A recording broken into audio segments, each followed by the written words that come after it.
Untuk kamu yang memiliki keberanian untuk bertumbuh dan menyembuhkan diri dari pengalaman relasi yang menyakitkan dan toksik. Untuk kamu yang mulai punya niat dan keinginan untuk tidak mengulang pola relasi dari orang tua dan pengalaman masa lalu yang tidak sehat. Untuk kamu yang mulai ingin tahu bagaimana cara connect dengan diri sendiri secara mendalam, bagaimana cara mengenali, menerima, dan menyadari emosi yang sedang dirasakan. Untuk kamu yang mulai ingin tahu bagaimana cara ngobrol dan melakukan inner talk dengan inner child dalam diri untuk memenuhi kebutuhan emosi yang tidak terpenuhi di masa kecil. Untuk kamu yang menyadari dan mengambil peran untuk memutus rantai trauma dan pengalaman emosi yang tidak sehat di keluarga, sehingga diri kamu dan anak cucu kamu boleh merasakan kesehatan mental yang lebih baik. Untuk semua orang yang memproses dan mengubah pengalaman pengkhianatan, kebencian, pengalaman disakiti, diabaikan, dan dibiarkan menjadi energi di dalam diri yang penuh welas asih, penuh cinta, dan penuh daya.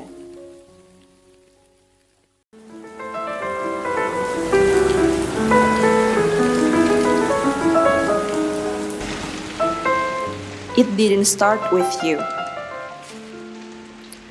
Hal yang terjadi pada hubungan dan connection relasi kita dengan diri sendiri, dengan pasangan, dengan anak, dan dengan siapa saja di hidup kita adalah hasil pemrograman pengalaman, conditioning database pengalaman relasi di masa kecil dengan orang tua.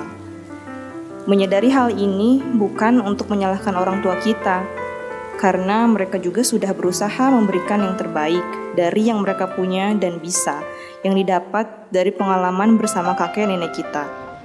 Tapi, menyadari hal ini bikin kita sadar posisi kita di saat ini. Mengakui ada hal-hal dari masa lalu yang perlu dibereskan dan dikelola, dimulai dari berlatih self-care di masa kini. Dimulai dari berlatih mengenali dan menamai emosi yang kita rasakan di masa kini. Dimulai dari rutin berlatih napas dalam, relaksasi, dan grounding. Inner talk dengan diri kita seperti ngajak ngobrol diri kita versi 5 tahun.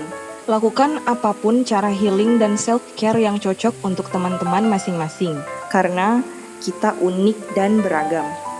Penting punya mindset yang sehat sebelum memulai proses transformasi ini, bahwa diri kita sendiri punya kekuatan dan kemampuan. Diri kita sudah disiapkan dan dimampukan untuk mengubah ini. Healing is possible. PR-nya bukan bagaimana kelola anak lebih dulu, namun bagaimana kelola diri ini lebih dulu.